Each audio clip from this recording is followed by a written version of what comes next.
Everyone to another Leader Factor Live. Happy Friday. We have made it through another week. Tim, thank you for being with us today and doing another one of these. I made it to Friday. You made it to Friday. We made it to Friday. Tomorrow's Saturday. Who knows how much work we'll do tomorrow. These are busy weeks. These are busy weeks. They're going faster than I have ever seen. I don't think I've had weeks go faster. Sometimes I don't even know what day it is. I agree with that. But I do know when it gets to Friday, I do know that. So this is great.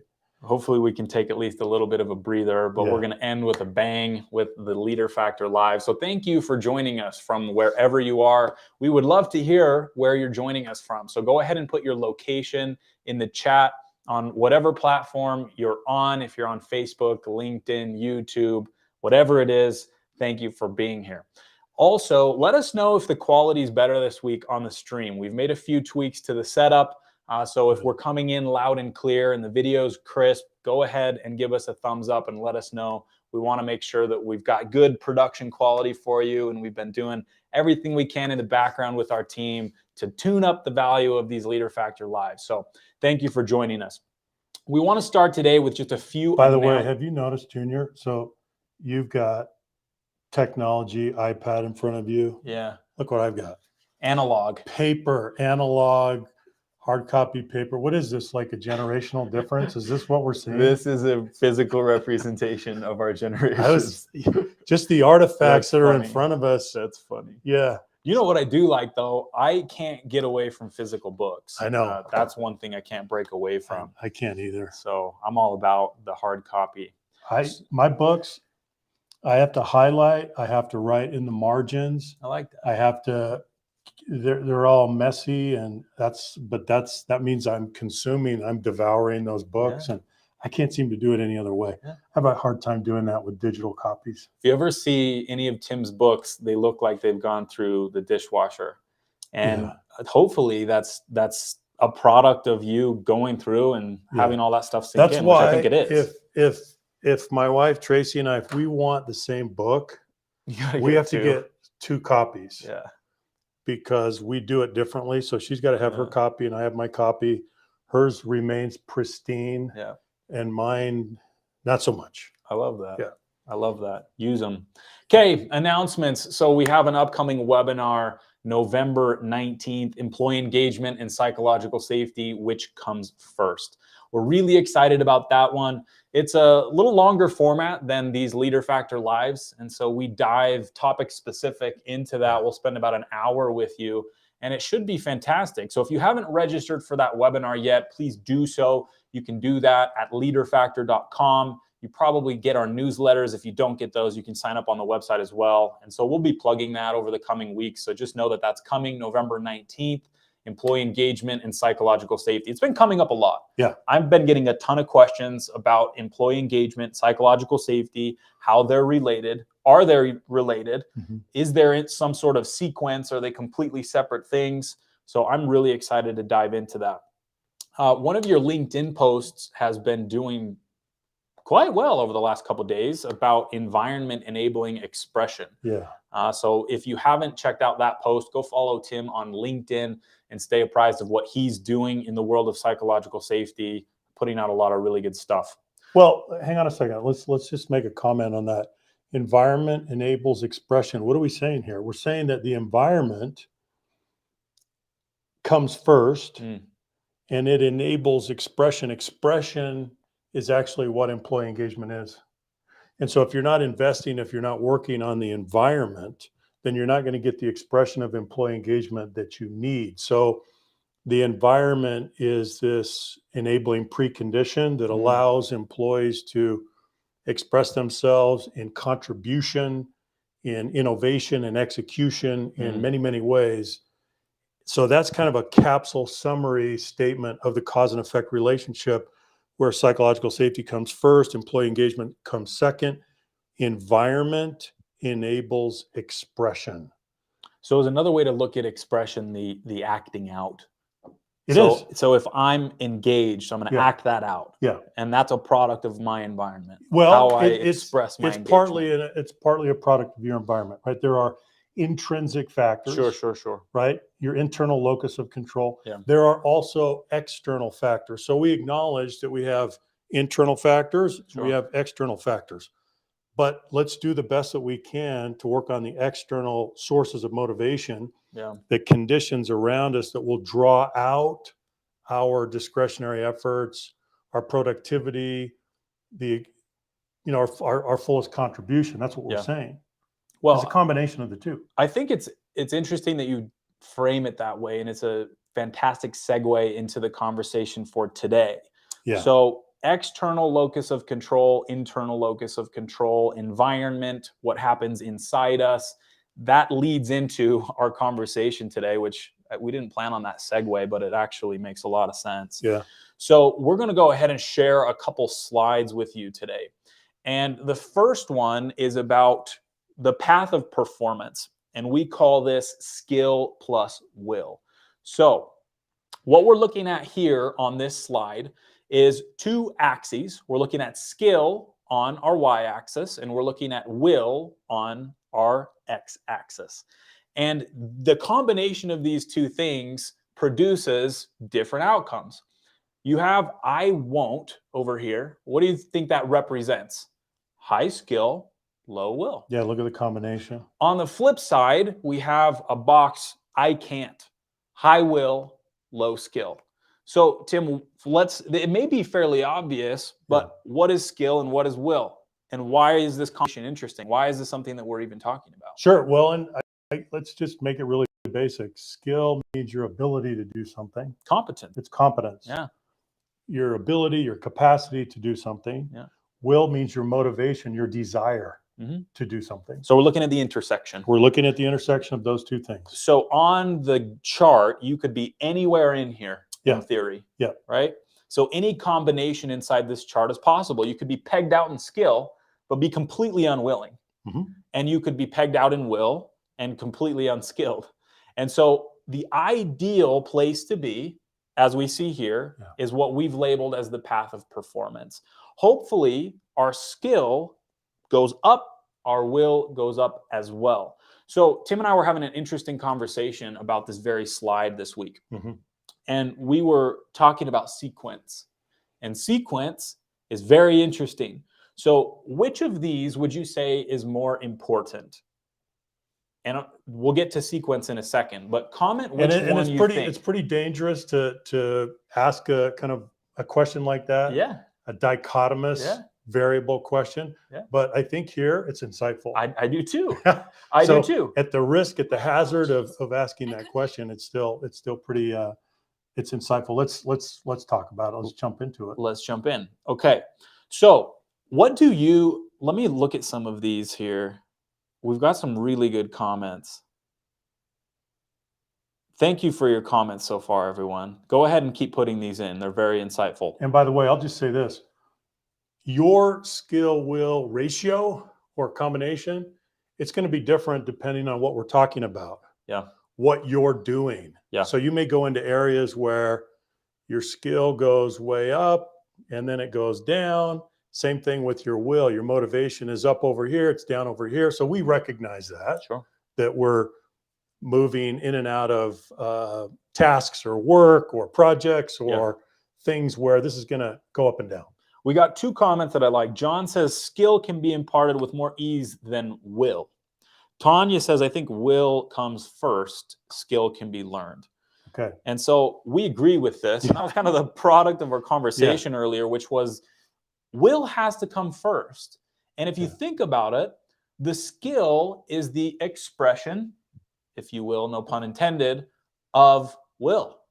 It is the physical past. It's everything to which we've applied our will is the product. It becomes we have an outcome. skill. It does. So it does. You've got to have will first. And so and the other thing we talked about, right, Junior, is the reciprocal nature of this relationship. Yeah. Yeah. Right? Which I hadn't considered before. So let's say we start with will and then we boost our skill and our skill goes from one level to another. Well, normally if your skill goes up to another level and you're able to use it, you're able to apply that, there's more satisfaction, Yeah. there's more compensation coming from that. Yeah. That further motivates you to develop your skill to an even higher level. So that reciprocal influence is fascinating. Yeah. I had never considered it quite that way, that the higher skilled you become, the more willing you are to express those skills. Yeah, you're excited to apply the skill. I think it's absolutely true. There's satisfaction. You're making a contribution. Yeah. You're contributing to the value creation process. The better baker you become, the more you probably want to bake. That's right. Right. That's right. The more excited you're to get up in the morning and to use that skill. I think that's true with all of us. Yeah. Which also highlights the danger. Remember, we talked about this before. Matter of fact, let's bring this in. So we asked a survey question the other day, and here was the survey question. In life generally, do you find more personal satisfaction in contribution or consumption? We asked this question. Yeah. And we took a sample size of over 400.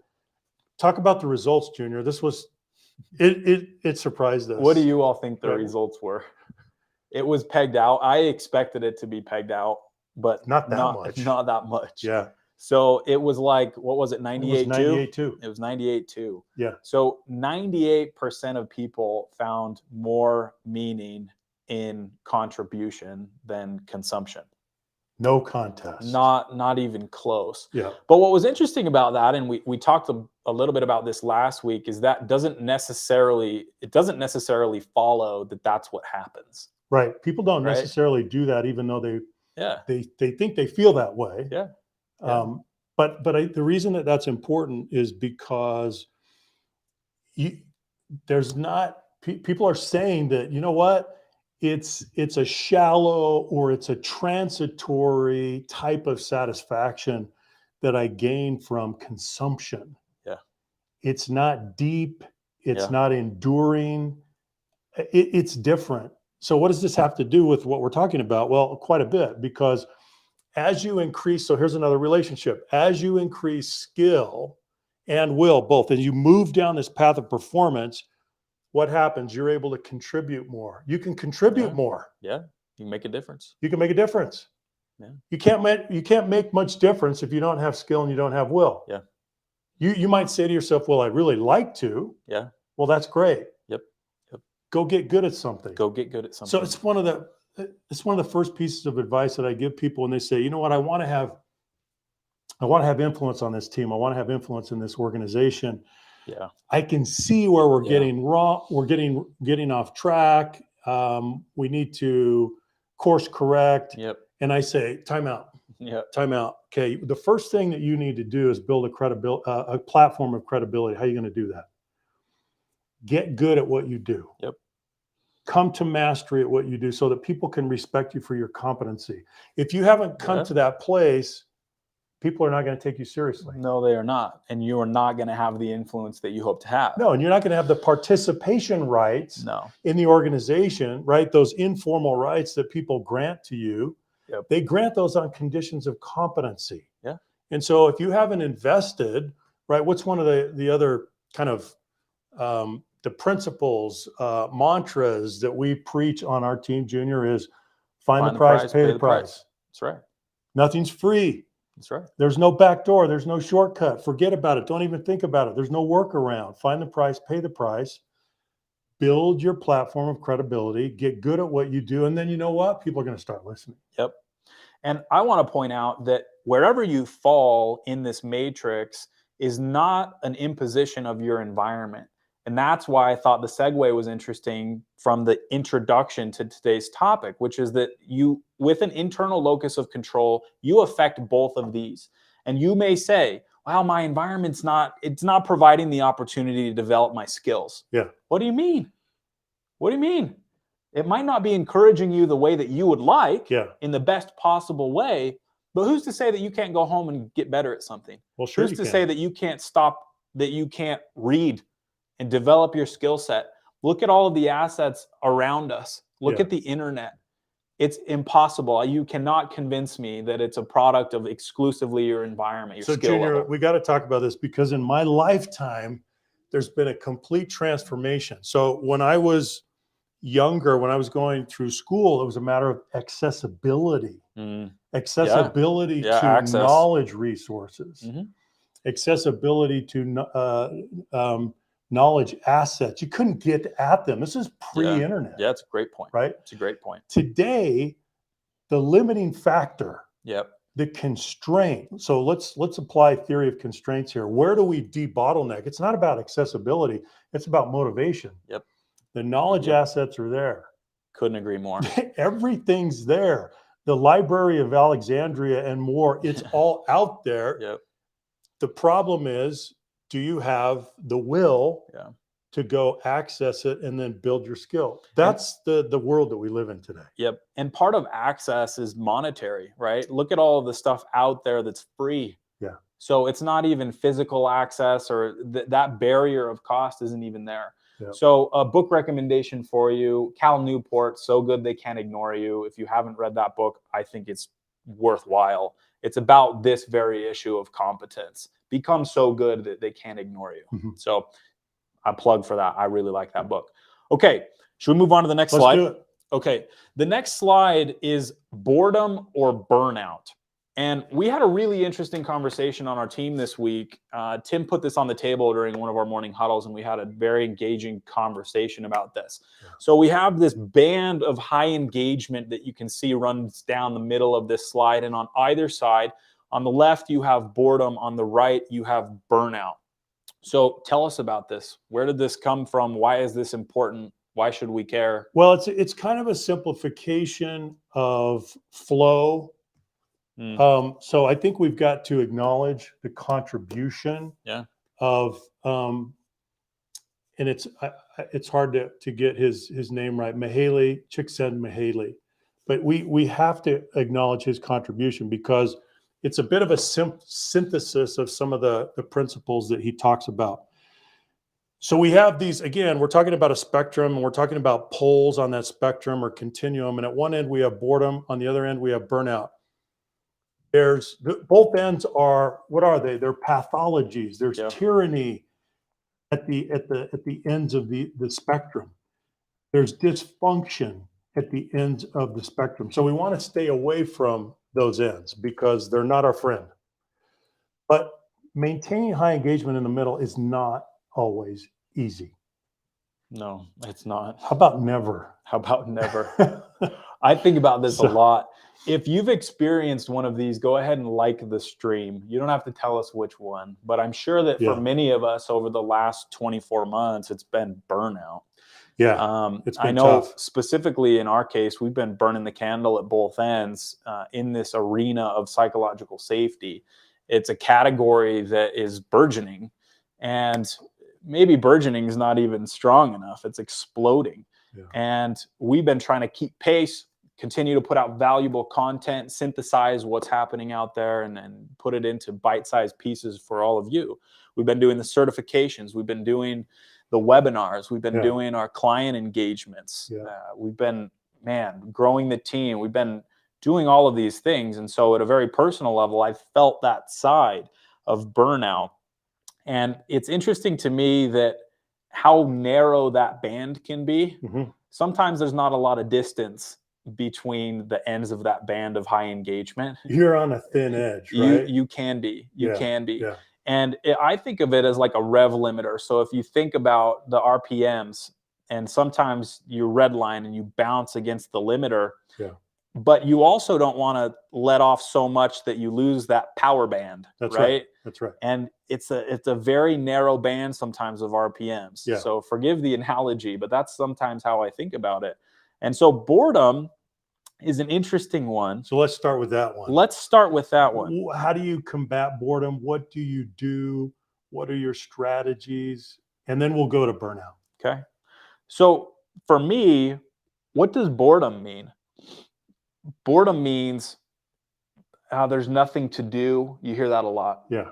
I don't have much going on. There's not a lot to do. Yeah. I'm bored. Yeah. So an analogy is, Junior, it takes me back to my days in manufacturing when I was a plant manager. Yeah. We used the term capacity utilization, and we would say, our plant is currently at such and such percentage of capacity utilization. Like, 75%. That Yeah. means we are using 75% of the capacity of the plant, and we're not using 25% of it. Yeah. And so we'd like to keep capacity utilization as high as we could. So if it's really, really low, we start to move into boredom, right? So just a term for manufacturing that's a little bit helpful. So let's ask this question, and I'd love for all of you to answer it. Boredom is a consequence of what exactly? How do we end up here? How do you end up in boredom? What's that a function of? What's before the equal sign in this equation? This is something that we've been talking about that I think is interesting and something that we need to be introspective about. So I think we have a hypothesis about this, Junior. Yeah, I think it's more than that. Well, which is that most of the time boredom is self-inflicted. Right? Would you agree with that? I would absolutely 100% agree with that. Why? Because it's a function of, again, internal, external locus of control. It's a choice. Boredom is a choice. So if you can tell me that the Library of Alexandria, if you will, is available to me, it's at my fingertips, and it's free, how could you ever be bored? I don't know. I don't know.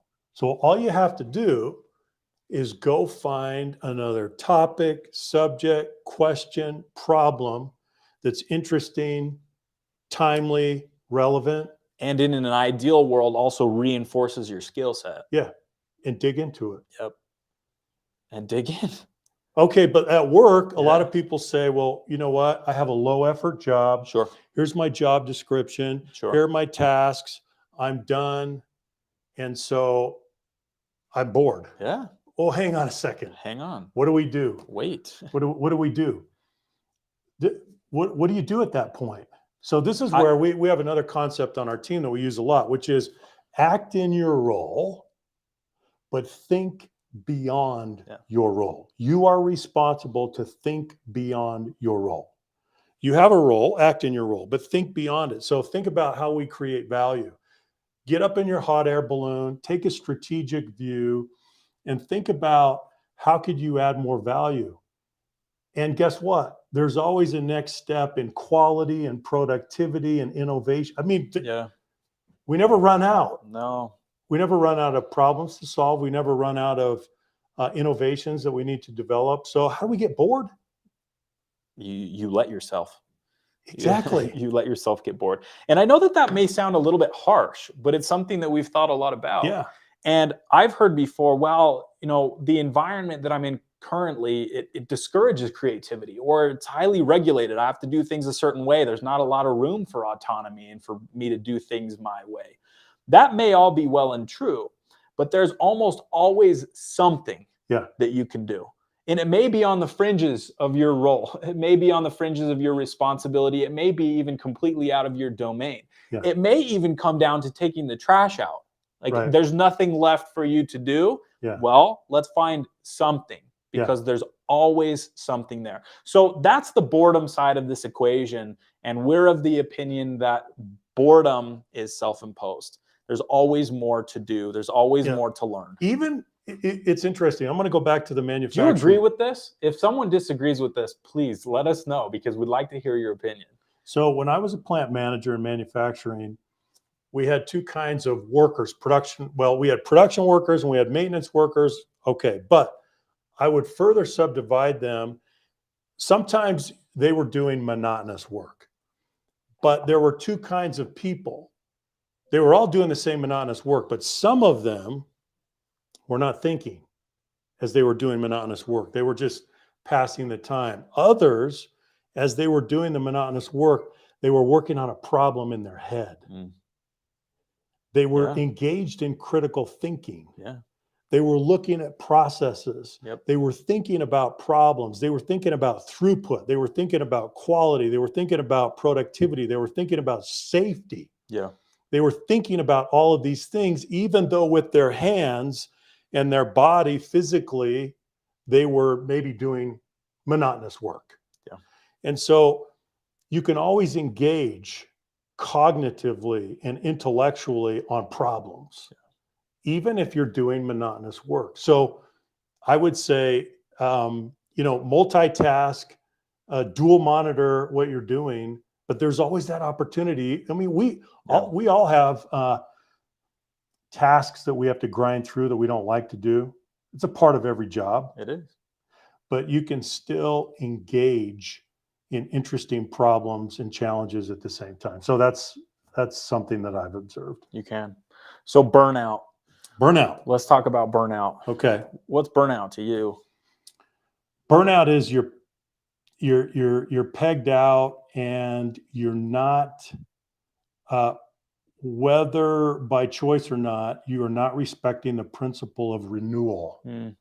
And so you're exhausting your resources, you're over allocated, and as a result, you're starting to break down in productivity and quality. Yeah. And then let's think about the mental and emotional health consequences as well. It starts to take a toll, right?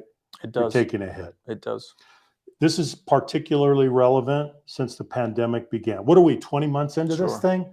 I think like Junior, 7 years. I was talking to a colleague it was Monday morning in Melbourne, Australia. 262 days in lockdown. They have the world record, the city of Melbourne, Australia. That's tough.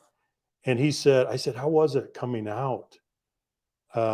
He said, unbelievable. And I said, what? So what were people doing? They were connecting. Yeah. They wanted to go out and connect. They wanted to break bread together. Yeah. And so the reason I mention that is because we've been challenged in the area of burnout. Yeah. Many people feel that through the pandemic, they've lost community, they've lost connection, and as a result, they've lost some commitment. They've lost a sense of meaning and purpose in their work. And so sometimes it's self-imposed, but sometimes it's not. So we need to talk about this. I think burnout is primarily a function of your output over some time horizon. Yeah. Right. And so the pandemic is interesting because I don't know if a lot of it is burnout as much as it is boredom and a lack of connection and some of these other things that are contributing factors. Yeah. But burnout is an interesting one for me because we make the analogy of the rev limiter and we're just going. We're going so hard. And if you tie it back to the previous slide about will, I've learned you can't will your way through burnout. There's nothing on the other side of burnout that's good. Does that make sense? You just push farther into burnout. So you can't muscle through it? No, it's not. It's not like, okay, you're getting 5 hours of sleep. Yeah. If you just keep going and do 4 or 3, it gets better. It gets better. Yeah, it doesn't. It doesn't get better, Tim. No. It gets worse. Because you've tried it and I've tried it. Yeah, I think many of us have experienced that. And sometimes you've got to really ramp it up and you've got to push hard, but you do need to respect that principle of recovery. Yeah. And I have felt that very much in my own life. Yeah. And I think even particularly in things like strength training, that's been a personal experience of mine that's been very interesting. Is that as you strength train, and maybe some of you are familiar with this, the strength isn't built while you're lifting the weights. It's not. It's built after. In recovery. It's built when you're not. It's built when you're sleeping. It's built when you're eating, and all of these things. And so I think those principles are important to pay attention to. And so if you're feeling patterns of either one of these, take a few minutes to think about why and what you can do about it. If you're feeling bored, if you're feeling burned out, remember, there's that narrow band in the middle of high performance where we want to end up. Yeah. And it's largely, again, in our own control. So I would say this, Junior, just kind of in summary and in conclusion, at least from my standpoint, you can't really negotiate with these principles. No, they're physical laws. They're universal laws. They don't negotiate. No. And a lot of times we try to negotiate, right? We do. For example, I find it quite interesting that diet books are always at the top of the charts every year. Oh, yeah. Okay. Yeah. Why? Did someone finally discover the answer? Oh, it's a good question. Okay. No, it's a reflection of the fact that we're trying to negotiate with these The laws of thermodynamics. Some of these immutable principles, they don't negotiate. So you're not going to break or violate the principle, but you could break yourself against it. Oh, sure. You can jump off a cliff and try to fly. And you know what? I'll be honest. When it comes to on the burnout side, I've tried. Yeah. I don't think I was willingly, at least not consciously, trying to break the principle, but you're trying to burn out either. You're just trying to get done what you need to get done. And it doesn't negotiate. No, it does not negotiate. So you got to step back and say, hang on, okay, let's reset. And that's what a lot of people are doing here. The great resignation, the great reset, the reconsideration of work life. Yeah. So this is a time. It's time to pause and self-reflect and self-diagnose, self-correct. Don't tell yourself a soothing story about how you're going to negotiate with some of these principles. Yeah. So with that being said, we hope you enjoyed those last two slides. We're going to finish up here with just a couple more things. One of the things that we want to point out today is recognition of a member of the community, T.S. Lundquist, who reviewed the book. If you haven't picked up a copy of the book, The 4 Stages of Psychological Safety, we would absolutely recommend that you do. The book came out last March, and it has been a wild ride since then. So I want to read some of his comments. And we're also excited to announce that the book's coming out in Portuguese. True. Yeah. Portuguese. So we just learned that last week, and we're pretty excited about that. So for those of you who speak Portuguese, know that that is coming. This is the leadership book to read if you only read one this year. This concept is absolutely essential to effectiveness in professional and personal relationships and business success. And this book lays it out in a beautifully clear, well-organized way. I particularly appreciated the strong structure and attention on key concepts and key questions that made the material so easy to digest and yet so thought-provoking. It's an easy read, but it will really make you think. I'd give it 6 stars if I could. I wish that Amazon gave 6-star option. Oh, man. If you have not yet had a chance to review the book on Amazon, please do that. That is tremendously helpful to us. And if you haven't yet, register for the upcoming webinar. We'll be talking about employee engagement and psychological safety. Follow us on LinkedIn, YouTube, Facebook, whatever platform is your preferred. We are everywhere, and we will keep you apprised of everything that's happening in the world of psychological safety. Tune in next week for another Leader Factor Live. And let us know if you liked this. What was your golden nugget from today? Are there any takeaways that were poignant to you? We want to keep doing these if you find them valuable. So please let us know how you feel about the Leader Factor Live series and if it's something that we should continue. So with that, happy Friday, everyone. Thank you for spending a few minutes with us today. Have a wonderful weekend, and we will see you soon. Have a great weekend, everyone.